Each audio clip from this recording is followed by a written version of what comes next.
Hello. Today we'll be looking at the influenza epidemic of 1918 in the Southwest, particularly in the state of Arizona. These are the 6 different topics we will discuss involving the epidemic in the state of Arizona. World War I played a key role in the influenza epidemic. The war was between 1914 and 1918. The reason why the war played a key role in the epidemic was because in the spring of 1918, military ships brought the deadly disease to the Americas. Influenza spread in the military from camp to camp throughout the spring and summer of 1918. When civilians started to get infected, this began a national panic. The public saw influenza as the worst epidemic the country has ever dealt with, even deadlier than World War I. The public feared influenza because people could be fine in the morning and dead by night, and to show this photo is an obituary in Chicago from November 3rd. Hundreds of thousands of people were getting sick and dying, and this caused a new concern with a shortage of medical staff.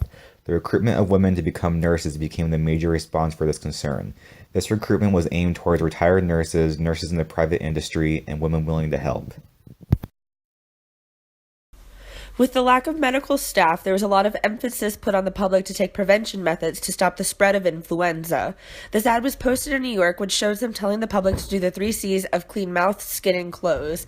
They believed this to work because they believed the disease was spread through the air.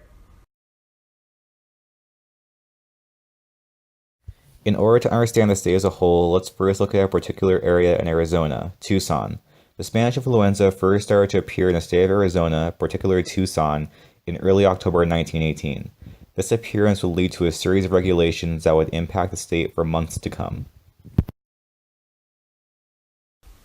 On October 10, 1918, 24 cases of influenza were reported in the city of Tucson. The mayor of Tucson, O.C. Parker, issued an order closing the schools, churches, theaters, and all other places where people congregate in the city. A week later, with the number of cases spiking up, makeshift hospitals were set up for the sick.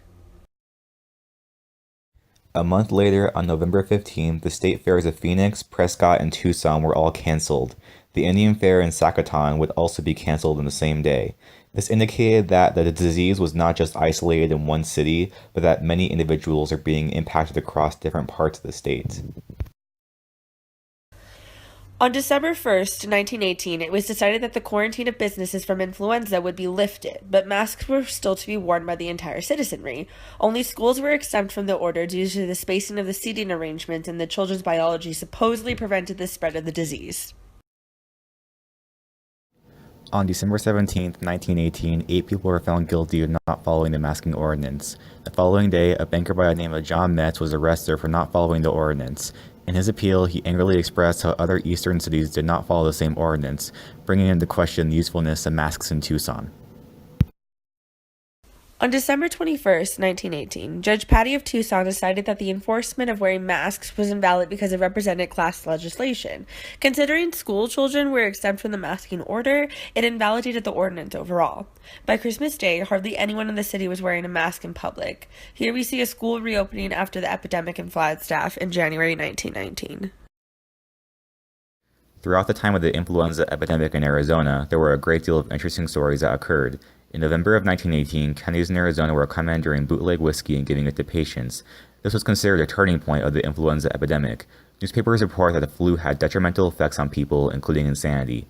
An Indian man killed his wife and children with an axe and then proceeded to commit suicide by hanging himself from a meat hook.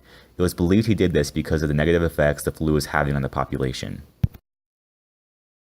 While the flu was widespread around the United States, the epidemic of Arizona was important in the Southwest. Arizona was one of the first places to reach an epidemic level of the flu. Arizona, along with other southwestern states, prepared to mobilize their doctors and have them travel to treat others, stating that they were willing as a patriotic duty to serve in any of these states during the present epidemic of influenza. The flu caused a great deal of public response among the population of Arizona.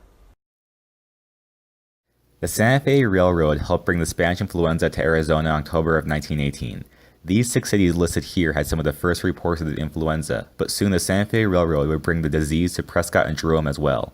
In 1 week, the disease was reported statewide. News outlets toned down the seriousness of the disease. Newspapers of the time reported that the influenza affecting Arizona was not nearly as bad as the one affecting the East Coast. For over 2 weeks, papers reported that there was no pandemic in the state and not to worry. As soldiers began moving from other base camps to Arizona and began to show signs of the influenza, officers were blaming civilians, even though it was proven that the soldiers were the ones bringing the disease into the state. With little coverage of the Navajo population, little is known of how it affected this tribe during the epidemic of 1918. What is known is that over 2,000 Navajo in the Four Corners area of Arizona died from influenza from 1918 and 1919. Crowded conditions in Phoenix slums also caused the Mexican population to be greatly impacted by influenza as well. The state soon sent out orders to wear masks in public at all times. With emphasis still on not to worry about disease, it seemed that the Arizona government during the time made it seem like covering your face would help our soldiers stay healthy and strong.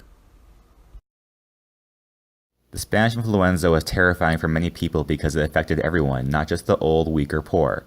Even the healthiest of immune systems were affected and quickly killed by the disease. Seemingly healthy teenagers to mid-40-year-olds were at the greatest risk of the disease and could be healthy in the morning but dead by nightfall. As the Spanish influenza began to cross the state, the public's small concern grew into anxiety that eventually turned into panic. Many began to flee cities, taking to more private and secure locations away from disease. Eventually, of course, the flu would become a distant memory for the people of Arizona.